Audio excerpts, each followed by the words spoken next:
Olá, desbravador, desbravadora, seja muito bem-vindo a C3 Educação. É um imenso prazer recebê-lo aqui com a gente, contar com a sua presença para a gente ver muita coisa, muita informação, muita matéria, para te preparar muito bem, para garantir sua aprovação para o exame CPA 10. Ok? Posso contar contigo?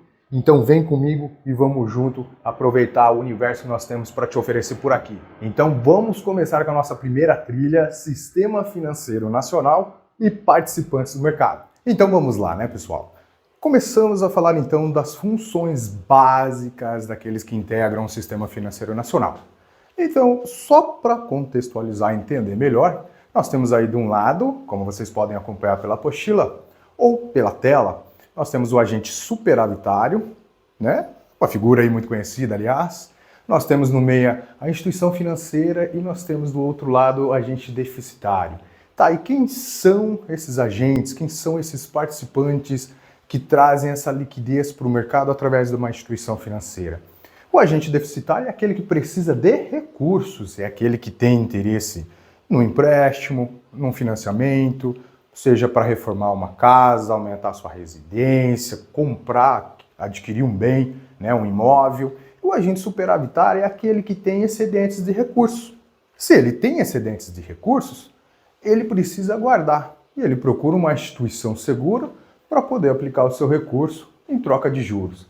E esse é o papel da instituição financeira, fazer a intermediação entre esses dois agentes. Então, para quem precisa de recurso, a instituição provê através dos empréstimos e os financiamentos, e para aquele que precisa apenas guardar o seu dinheiro para que ele renda um pouco mais, que é o agente superavitário, a instituição, então, guarda o seu recurso através dos depósitos a prazo, mediante o pagamento de uns juros, né, bem atrativo, por sinal. Ok, bom, dito isso, compreendido essa parte, então a gente avança um pouquinho agora para começar a entender a estrutura do Sistema Financeiro Nacional. É muito fácil aqui para a gente poder compreender. A gente não precisa decorar aquele monte de regras, de normas, que tem inclusive na apostila. Isso é bom para que você absorva o máximo possível. Mas você precisa entender muito bem como funciona a estrutura. Entendendo o grau de hierarquia nessa estrutura, fica muito mais fácil para você no dia do exame, tá bom? Então vamos lá, de uma forma bem simples, da forma mais simples possível, aliás. Nós temos no topo o Conselho Monetário Nacional, tido como órgão normativo. E por que um órgão normativo? De normas, então é a entidade que vai normatizar o sistema financeiro, é a entidade que vai politizar, vai trazer políticas, vai disciplinar toda essa estrutura. E claro, ele não consegue fazer isso sozinho. Então, abaixo dele, abaixo do Conselho Monetário Nacional, nós temos de um lado a CVM e do outro lado nós temos o Banco Central. É muito importante para você não se confundir no dia do exame, Conselho Monetário Nacional com CVM, Comissão de Valores Imobiliários. Tá, e como é que eu faço para tentar lembrar? Nós damos uma dica, né? Então a dica é: o Conselho Monetário Nacional tem o M no meio de quem manda, então tá ali entre as pessoas, ela comanda, ela manda. Então nós conhecemos o Conselho Monetário Nacional como a esposa, né? Porque, aliás, a esposa não manda dentro de casa. Nós, aliás, somos os últimos a emitir opinião, né? É sempre amém. Então, nesse caso, o Conselho Monetário Nacional fala, faça, e nós falamos amém. E quem fala amém para o Conselho Monetário Nacional, que é o braço direito desse Conselho Monetário? O Banco Central. Então, o Banco Central é o órgão, o agente, o braço direito que vai supervisionar, vai gerenciar. Então, não se esqueça dessas palavras. Supervisiona, gerencia, fiscaliza o sistema financeiro.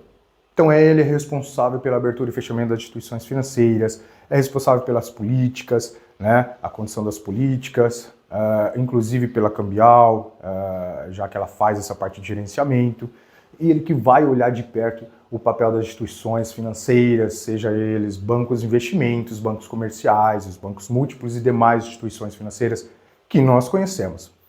E do outro lado, nós temos um outro agente fiscalizador, ou supervisor, ou executor, que é a Comissão de Valores Mobiliários. E o que se diferencia para o Banco Central?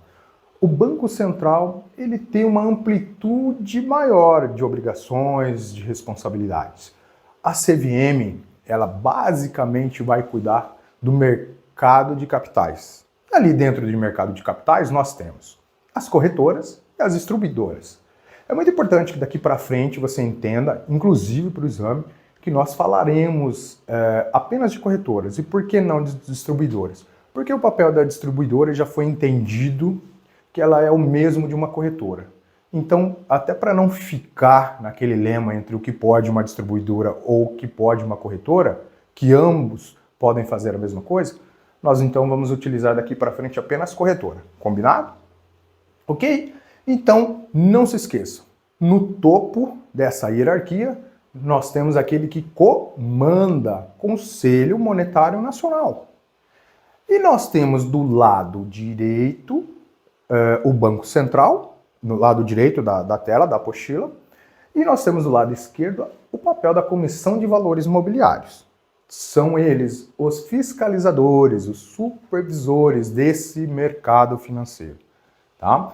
E nós falaremos muito do papel da CVM, porque nós falaremos muito de mercado de capitais. Né? Nós falaremos de fundos, de investimentos, nós vamos falar também de derivativos, vamos falar de ações. Então, por isso que o papel da CVM é muito importante e também é cobrado muito no dia do exame. Perfeito, pessoal. A gente até traz e vale uma pincelada em quais são as responsabilidades de cada um desses órgãos, tá? A começar pelo Conselho Monetário Nacional. Bom, nós já entendemos que normatiza, disciplina. Ok, fica fácil. Grave isso, tá? Porque vai te ajudar muito a responder no dia do seu exame. Então, praticamente ela vai regular, né, o valor interno, ela se preocupa muito com a inflação. É muito bom lembrar que a maior preocupação da economia de um governo é justamente a inflação, porque a inflação tem a capacidade de empobrecer a população. E ninguém quer que a sua nação seja empobrecida, certo? Então o Conselho Monetário Nacional tem essa preocupação máxima, com a inflação. É por isso que o Conselho Monetário Nacional é quem define a meta de inflação, porque é a tua preocupação maior. Enquanto o Copom se reúne a cada 45 dias ou 6 semanas aproximadamente para discutir apenas, né, diante de todas as conjunturas do que está acontecendo e qual é a projeção para os próximos meses e anos, para definir qual vai ser a taxa Selic. A taxa Selic meta. Nós falaremos de 3 Selics durante as aulas, tá? Nesse primeiro momento, estamos falando da taxa Selic meta, que é o papel do Copom. Se reunir, então, a cada 45 dias ou 6 semanas para definir a meta, né, a Selic meta, ok? Enquanto o Conselho Monetário Nacional vai definir o quê? Qual vai ser a meta de inflação. Combinado aqui? Bom, recordando, então, as funções, as atribuições do Conselho Monetário Nacional, além da preocupação, né, em regular o volume interno da oferta de dinheiro, daquilo que está em circulação, porque isso pode trazer ou não a inflação. Essa é uma das suas preocupações.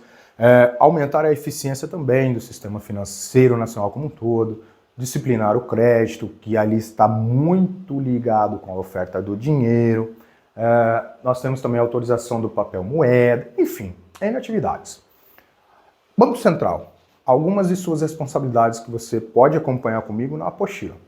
Conduzir política monetária, a política cambial e a política creditícia, já falamos um pouco. A emissão do papel moeda quando determinado pelo Conselho Monetário Nacional. Vamos fazer uma pausa aqui. Por que quando determinado? Quem manda, quem comanda não é o Conselho Monetário Nacional? E nós não falamos que o braço direito do Conselho Monetário Nacional é o Banco Central? Então, se o Conselho manda alguma coisa, quem realiza?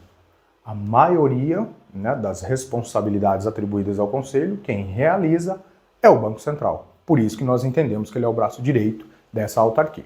Tá? Além disso, receber os recolhimentos compulsórios, autorizar e fiscalizar as instituições financeiras, operar a taxa de redesconto, que nós veremos mais à frente o que é isso, enfim, tem mais atribuições. Mas não se preocupe em decorar isso, tá? Se preocupe em entender a hierarquia, que vai ficar muito mais simples e mais fácil para você no dia do teu exame. E a CVM, o xerife do mercado de capitais?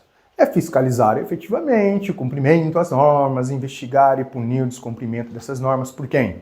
Pelas corretoras e distribuidoras, proteger os investidores dentro do mercado de capitais, estimular a formação de poupança e outras atribuições importantes.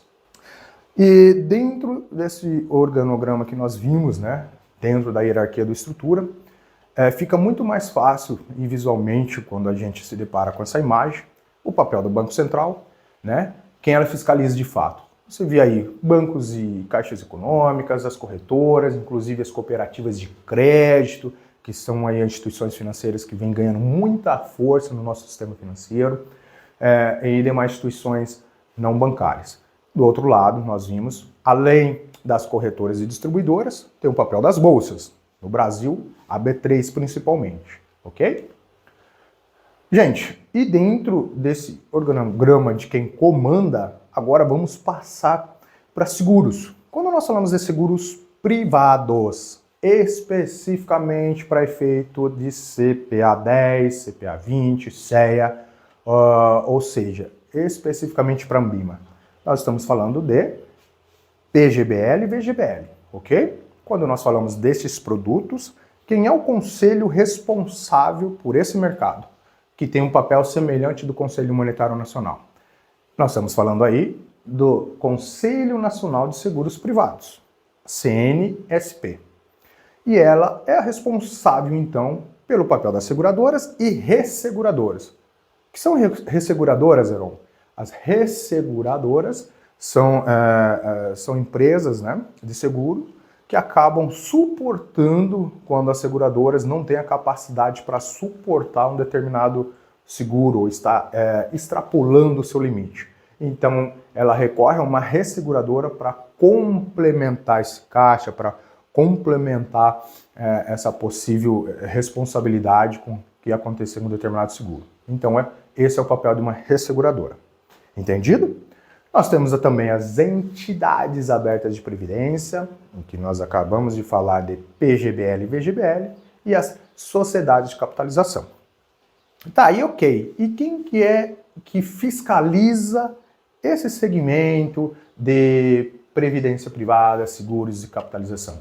A SUSEP. Então tem um papel semelhante ao papel do Banco Central. Ok? Além disso, nós podemos citar algumas de suas atribuições. Cumprir e fazer cumprir as deliberações do Conselho Nacional de Seguros Privados, investigar e punir o descumprimento dessas obrigações, proteger a captação de poupança, promover a estabilidade entre os mercados, enfim, demais atribuições que estão contidas aí no material. Não se preocupe em decorá-las, mais uma vez. Se preocupe em entender o organograma. Aí falando das previdências de cunho fechado, aquelas previdências que nós conhecemos muito no mercado como fundos de pensão. Um exemplo, se você participa, se você já é um colaborador de uma instituição financeira, pode ser uma cooperativa de crédito, pode ser um banco, possivelmente você, se já não participa, teve a oferta de participar da previdência oferecida por essa instituição.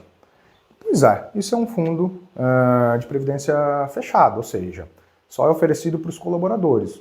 Eu, como não sou colaborador da sua instituição, eu não posso participar desse fundo. Entendeu? Então, se eu desejar participar de um fundo com semelhanças a esse, com essa previdência que você possui, eu devo ser um colaborador. Então, por isso que ela é fechada, ela é destinada a um público específico.